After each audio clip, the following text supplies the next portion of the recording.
వాహ్! ఏం టేస్ట్ అండి. ఎంతైనా టెంపుల్ స్టైల్ పులిహోర అంటే టెంపుల్ స్టైల్ పులిహోరే. దీని టేస్ట్ నార్మల్ స్టైల్ పులిహోరకి అస్సలు రాదండి. కానీ మనం ఆ పులిహోరకి, ఈ పులిహోరకి చాలా డిఫరెన్స్ ఉంటది. ఆ పులిహోర మనం చేయలేము. ప్రాసెస్ కొంచెం డిఫరెంట్‌గా ఉంటదని జెప్పేసి ఆలోచిస్తాం. అందుకోసమే మీకోసం ఈ టెంపుల్ స్టైల్ పులిహోరని చాలా సింపుల్ ట్రిక్స్‌తో ఎలా చేయాలో చూపించడానికి నేనొచ్చేసానండి. దీని ప్రాసెస్ ఎలా ఉంటదో మనం ఒకసారి చూసేద్దాం. దానికోసం ఆహ్, ఫస్ట్ చింతపండు పులిహోర గదా! మోస్ట్‌లీ ఈ పులిహోర అంతా చింతపండుతోనే చేస్తాము. సో, ఈ చింతపండుని మంచిగా నానబెట్టేసుకొని ఆహ్, బౌల్‌లో పెట్టేసి బాయిల్ చేసుకుందాం. ఎందుకంటే, ఈ చింతపండు పులిహోర అనేది కాస్త ఆహ్, నిల్వుండాలి. సో, అందుకని దాన్ని బాయిల్ చేసుకుందాం. తర్వాత బియ్యం నేను ఒక కప్పు కొలతకి మీకు చూపిస్తున్నాను. ఇది ఎలా చేసుకోవాలనేది.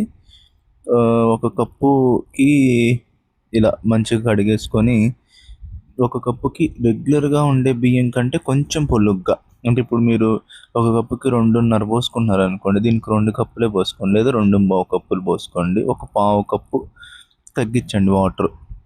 ఎందుకంటే పులిహోర కొంచెం పొలుగ్గా ఉంటేనే బావుంటది. దాంతో పాటు కొంచెం నూనె అండ్ పసుపు. నూనె ఎందుకంటే కొంచెం పొడి పొడిలాడుతూ రావడానికి. పసుపు ఆటోమేటిక్‌గా ఫ్లేవర్ దానికి వెళ్ళిపోవడానికి. అందుకని అదేసి విజిల్ పెట్టేసేయండి. అది ఉడుకుతా ఉంటది. ఈలోపు మన చింతపండు ఎంతవరకు ఉడికిందో మనం చూసుకుందాము. చింతపండు ఆల్మోస్ట్ బాగా ఉడికిపోయిన తర్వాత దాంట్లో ఉన్న గుజ్జంతా తీసుకోవాలి. ఈలోపు రైస్ ఉడికిపోతుంది.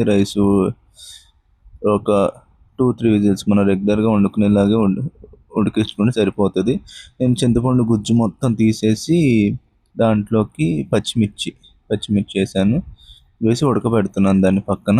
దాంతో పాటు ఒక మసాలా రెడీ చేసుకుందాం. ఎందుకంటే ఇది టెంపుల్ స్టైల్ పులిహోర కదా! దానికి కావాల్సిన ఇంగ్రీడియెంట్స్ అన్నీ ప్లేట్‌లో చూపిచ్చాను. స్క్రీన్‌షాట్ తీసుకోండి.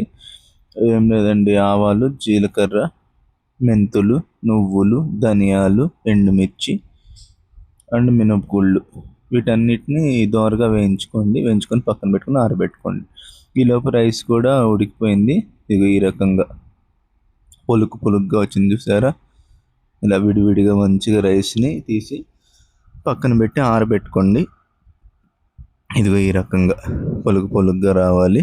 మంచిగా పక్కన పెట్టుకొని ఆరబెట్టుకోండి. తర్వాత మనం ఏదైతే రోస్ట్ చేసుకున్నామో దాన్ని పౌడర్ చేసుకొని అలా గిన్నెలో పెట్టుకోండి. అండ్ చింతపండు కూడా ఈ రకంగా ఉడకాలి. దాంట్లో మనం పచ్చిమిర్చి వేసాము. ఇంక నేనేం వేయలేదండి. పసుపు ఆల్రెడీ రైస్‌లో వేసా కదా! సాల్ట్ నేను తర్వాత వేస్తాను. ఆ రెండే వేసి బాయిల్ చేసేసుకొని ఇంక ఈ రకంగా అది ఉడికిందని ఎలా తెలియాలంటే అక్కడ పచ్చిమిర్చి చూపించాను కదా! ఆ రకంగా పచ్చిమిర్చి ఉడకాలి. ఉడికిన తర్వాత ఇక కట్టేసుకొని సరిపోతది. నేను ఒక కప్పు కాబట్టి 3 స్పూన్లు చింతపండు పేస్ట్ ఏసాను. పులుపు చూసుకొని మీరు అడ్జస్ట్ చేసుకోవచ్చు. 3 పట్టొచ్చు, 4 పట్టొచ్చు మీ టేస్ట్ ప్రకారం.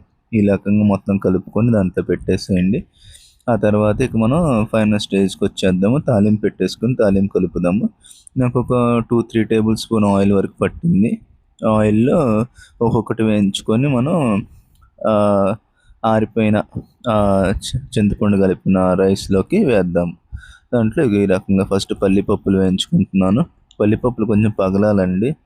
పగిలి మంచిగా వేగితేనే ఆ టేస్ట్ ఉంటది. పచ్చి పచ్చిగా తీసి వేయమాకండి. అనవసరంగా తర్వాత మనం ఏం చేయలేము.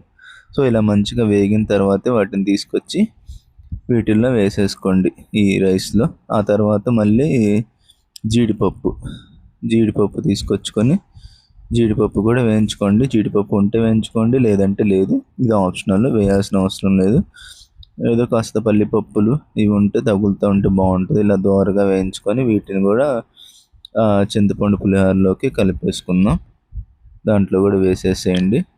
దాని తర్వాత ఇక తాలింపు పెట్టుకుందాం.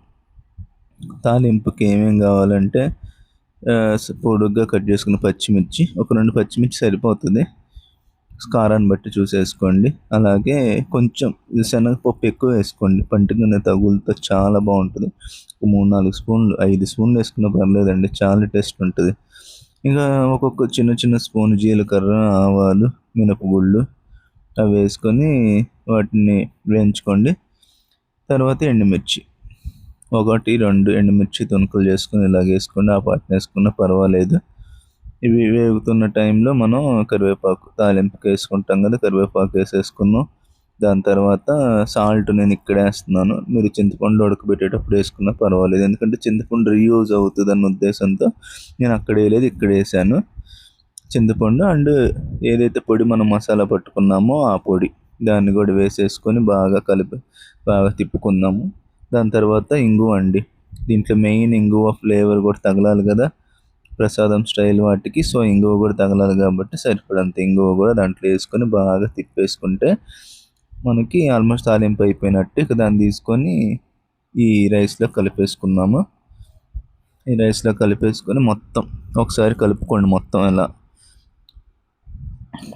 రైస్ బ్రేక్ అవ్వకుండా జాగ్రత్తగా జెంటిల్గా హ్యాండిల్ చేస్తూ పులిహోర కలుపుకోండి. మీరే తినేటట్టయితే చేత్తో కలుపుకున్నా ఇంకా బాగా పర్ఫెక్ట్గా వస్తుంది. ఇలా ఈ రకంగా మొత్తం చింతపండు మొత్తం కలిపేసుకొని మంచిగా పెట్టుకోండి. ఈ రకంగా ఫైనల్గా ఇలా రెడీ అవుతుందండి. ఆ టెక్స్చరు, ఆ టేస్ట్, ఆ స్మెల్ అదంతా చాలా బాగుంటుంది. మీరు కూడా బాగా ట్రై చేయండి. నాకైతే చాలా బాగా వచ్చింది. చాలా చాలా అంటే చాలా టేస్టీగా వచ్చింది. మీరు వీడియో చూస్తున్నారు కానీ కమెంట్ చేయట్లేదు. మీకు ఇంకేమన్నా రెసిపీస్ కావాలన్నా కూడా వాటిని కమెంట్ చేయండి. అలాంటి రెసిపీస్తో నేను మంచి మంచి టిప్స్తో వాటిని మీ ముందుకు తీసుకొస్తాను. అండ్ లైక్ కూడా చేయండి వీడియోకి. ఇలాంటి మరిన్ని వీడియోస్ మీ ముందుకు రావాలంటే లైక్ చేయండి, సబ్స్క్రైబ్ చేసుకోండి, కమెంట్ చేయండి. థ్యాంక్ యూ అండి.